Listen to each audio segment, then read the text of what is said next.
নমস্কার দর্শক বন্ধুরা, কেমন আছো তোমরা? আশা করি ভালো আছো, সুস্থ আছো। ফিরে এলাম নতুন একটা ভিডিও নিয়ে তোমাদের কাছে। বন্ধুরা, আজ হলো জানুয়ারি মাসের 1 তারিখ 2026। তাই তোমাদের সকলকে জানাই হ্যাপি নিউ ইয়ার।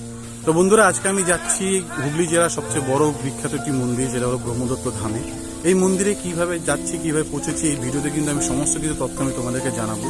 এই মন্দিরে ভোগ প্রসাদেরও ব্যবস্থা হয়। প্রতি বৃহস্পতিবার কিন্তু এই বিশেষ দিনে কিন্তু এখানে বিনামূল্যে কিন্তু ভোগ প্রসাদ খাওয়ানো হয়। তো তোমরা যখন এই ব্রহ্মদত্ত ধামে মন্দিরে আসবে, তো এই মন্দিরে আসবে কি করে আমি তোমাদের বলে দিচ্ছি। তোমরা যদি হাওড়া থেকে আসো, হাওড়া থেকে কিন্তু চন্দনপুর কিন্তু যাওয়ার একটি গাড়ি থাকে, সেই গাড়ি ধরে তোমরা আসতে পারো। তাছাড়াও কিন্তু বর্ধমান যাওয়ার কট লাইনের গাড়ি থাকে, সেই বর্ধমান লোকাল ধরে কিন্তু তোমরা বারুইপাড়া স্টেশনে নামতে পারো।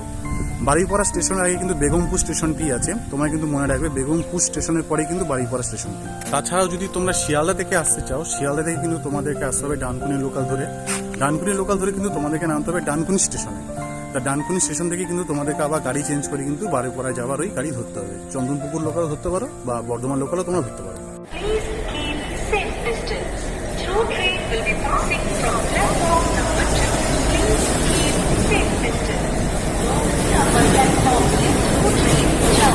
বন্ধুরা, এখন আছি বরানগর স্টেশনে। এই বরানগর স্টেশন থেকে কিন্তু আমি গাড়ি ধরবো ডানকুনি লোকাল। এই ডানকুনি লোকাল ধরে আমি যাব ডানকুনি স্টেশনে নামবো। সেখান থেকে আমি বারুইপাড়া যাওয়ার ট্রেন ধরবো, ট্রেন ধরে বারুইপাড়া স্টেশনে নামবো।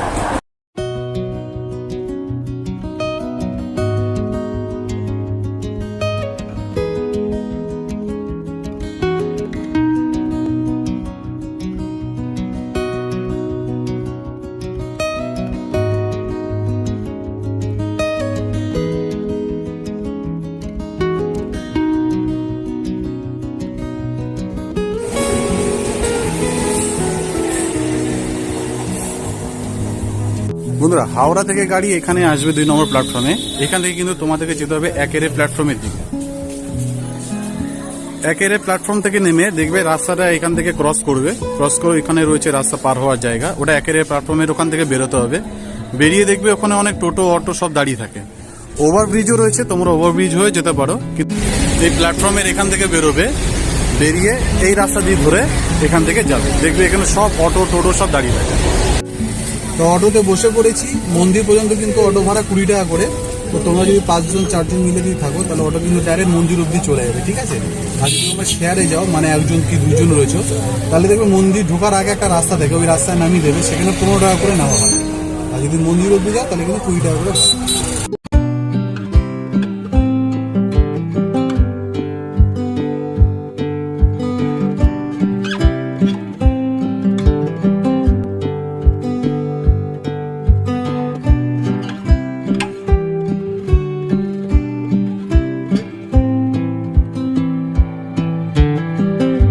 বন্ধুরা, অটো এসে কিন্তু তোমাদেরকে এখানে নামিয়ে দেবে। ওই দূরে হলো মন্দির দেখা যাচ্ছে। এই এত পর্যন্ত আসছে কিন্তু 20 টাকা করে কিন্তু জনপ্রতি ভাড়া নেওয়া হয়। এই ঢোকার মুখে দেখতে পারবে এখানে অনেক দোকান রয়েছে। এখানে খাবারের দোকান রয়েছে, চিপসের দোকান রয়েছে, চায়ের দোকানও রয়েছে। আর যারা 2 চাকা নিয়ে আসতে চাও বা 4 চাকা করেও নিয়ে আসতে চাও, এখানে কিন্তু ফ্রি পার্কিং রয়েছে। এখানে পার্কিং করার জন্য কোনো টাকা নেওয়া হয় না। এখানে তোমরা 4 চাকাও রাখতে পারবে, ওখানে 2 চাকাও রাখতে পারবে।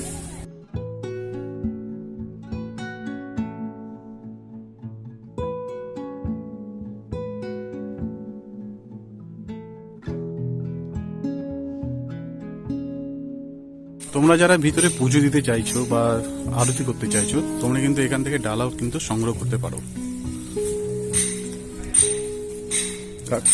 কাকা, ডালা কত থেকে স্টার্ট হচ্ছে গো তোমার? ডালা 51, 101 আছে। মানে 51 টাকা থেকে স্টার্ট, 101 পর্যন্ত না? 55 টাকা।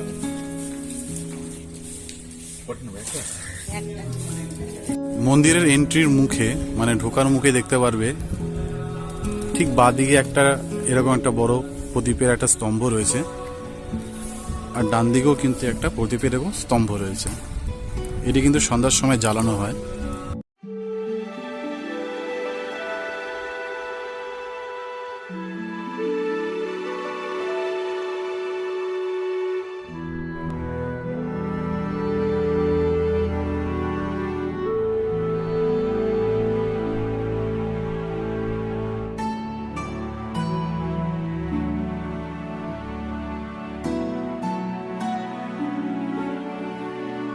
তোমরা মন্দির চত্বরে প্রবেশ করতে হলে তোমাদের কিন্তু বাইরে জুতো খুলতে হবে। তাই এখানে দেখতে পাচ্ছ সব জুতো এখানে বাইরে খোলা হয়েছে।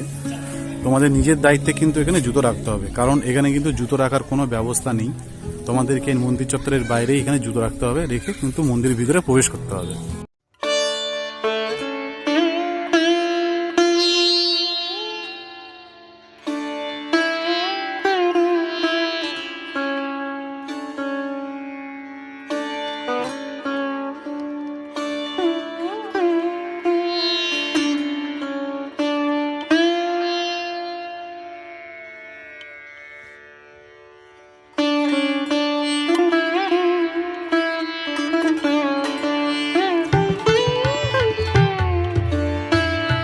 বন্ধুরা, মন্দির প্রাঙ্গণে ঢুকে কিন্তু দেখতে পারবে একটা ঘন্টা এরকম বাঁধানো আছে। এই হলো বিশাল বড় মন্দির চত্বর।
পুরো ভারতবর্ষে কিন্তু এই ধাম কিন্তু 4টে রয়েছে। তার মধ্যে কলকাতাতে হুগলি জেলার মধ্যে এটি হলো সবচেয়ে বড় ধাম। আরও 3টি জায়গা এই ধামটা রয়েছে। 3টি জায়গা কোথায় কোথায় রয়েছে তোমাদেরকে আমি দেখাচ্ছি। বন্ধুরা, প্রথম ধামটি রয়েছে শিবদত্ত ধাম, সেটি রয়েছে মধ্যপ্রদেশে। তারপরে ধামটি রয়েছে হলো অনুসুয়া দত্ত ধাম, সেটা হয়েছে কন্যাকুমারীতে। তারপরের ধামটি রয়েছে ব্রহ্মদত্ত ধাম, সেটা কলকাতা, যেখানে আমি এখানে রয়েছি। তারপরে যে ধামটি রয়েছে সেটা হলো অত্রি দত্ত ধাম, সেটা হলো উত্তরাখণ্ডে।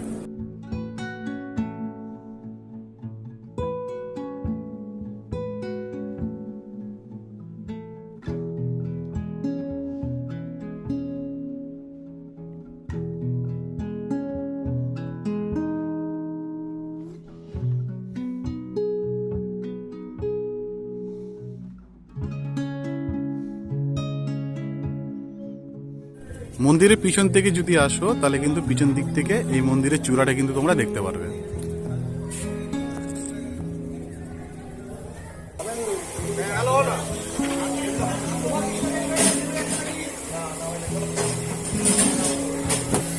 বন্ধুরা, এখানে কিন্তু ভোগের ব্যবস্থা করা হচ্ছে। এটি হলো ভোগের রান্নাঘর।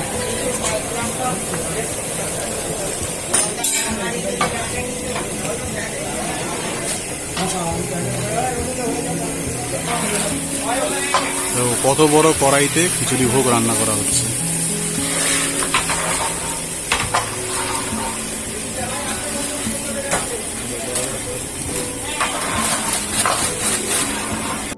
আচ্ছা, তোমরা যেটা দেখতে পাচ্ছ এখানে খিচুড়ি ভোগ বা এখানে ভোগ প্রসাদে রান্না করা হচ্ছে, রান্নাঘর।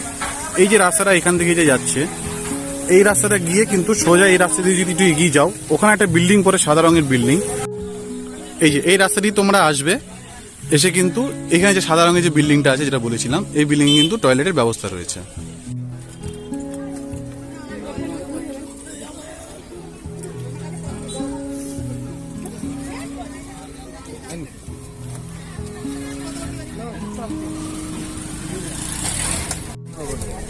বেগুনি আছে, চপ আছে। আমাকে এক জায়গায় স্যান্ডউইচ, একটা আলুর চপ। আচ্ছা বন্ধুরা, এখন প্রায় বেলা 11:30 বাজছিল। এখন দেখো কত মানুষের ভিড় হয়েছে।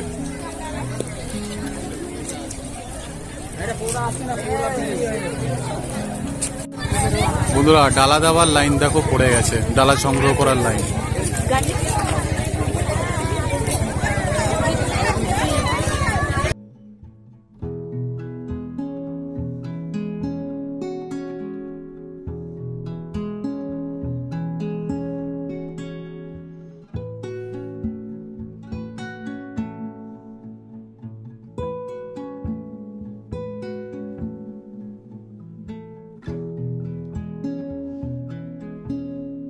মন্দিরের থেকে তোমরা ঠিক এদিক থেকে আসবে, এসে দেখবে এখানে একটি ঠিক মন্দিরের তলায় রয়েছে শিব মন্দির।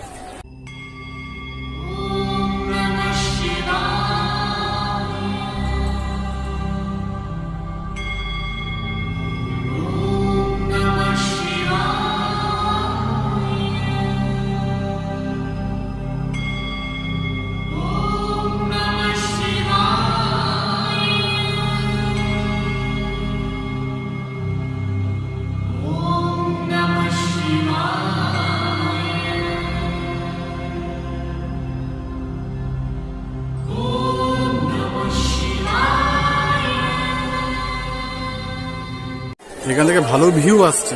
তাই পর তাহলে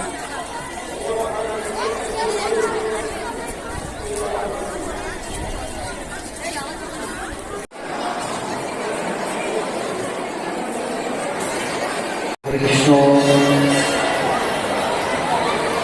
জনিতায়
তো বন্ধুরা, হুগলি জেলার বনমালীপুরের বড় মন্দির ব্রহ্মদত্ত ধাম মন্দিরে আমি তোমাদের দর্শন করালাম। এখানে পুজো দেওয়ার নিয়ম, আর পুজো তোমরা যদি দিতে যাও সেখান থেকে তোমরা ডালি সংগ্রহ করে পুজো দিতে পারো। আর এখানে কিন্তু প্রত্যেক বৃহস্পতিবার কিন্তু মহাভোগের আয়োজন করা হয়, তোমরা মহাভোগও খেতে পারো। তা ভিডিওটা কেমন লাগলো অবশ্যই জানিও। আশা করি ভিডিওটা তোমাদের ভালো লেগেছে। যদি ভিডিওটা ভালো লেগে থাকে অবশ্যই কিন্তু একটা লাইক করতে পারো। যদি চ্যানেলে নতুন হয়ে থাকে কিন্তু অবশ্যই চ্যানেলটা সাবস্ক্রাইবও করতে পারো। তা নতুন একটা ভিডিও নিয়ে আবার ফিরে আসবো। আজকের জন্য এতটুকুই। তা সুস্থ থেকো, ভালো থেকো, সাবধানে থাকো। নতুন বছরটা তোমাদের খুব ভালো করো। টাটা।